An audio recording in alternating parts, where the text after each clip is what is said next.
சொல்லுங்க. எனக்கு என் மொவளுக்கும் ஆளுக்கு ஒரு கப்ல பாலை கொண்டா. தங்கத்தே பால் என்ன இருக்கு? காலையில இருந்து 2 பேரும் என் கூட சண்டை போட்டுட்டு இன்னும் மூஞ்சி மாறையும் தூக்கி வச்சிட்டு இருக்காளுவா. எவ்வளவு நேரம் தான் தூக்கி வச்சிட்டு இருக்காளோ நானும் பாக்கேன். பாலை கொண்டு வந்து கிளவி பறந்துருந்து இப்ப என்னத்த யோசிச்சுட்டு இருக்கு? மர்மோளா என்ன சின்ன கிளவிக்கு? மர்மோளா உங்களோட சண்டை போட்டது தப்புதான். ஒரு மாதிரி உன பேசிவிட்டேன். எதுவும் நினைச்சுக்கிடாத, மனசுல வச்சுக்கிடாத. அண்ணி நானும் உங்க அருமை தெரியாம பேசிவிட்டேன். என்னையும் மன்னிச்சிருங்க அண்ணி.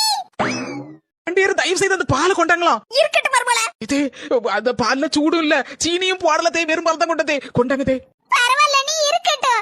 எப்படினாலும் நாங்க குடிச்சுக்கிடுவோம். சொன்னா கேளுங்க, தந்துருங்க 2 பேரும். பாலை குடிக்காண்டா. மர்மோளா பாலை போடுங்க.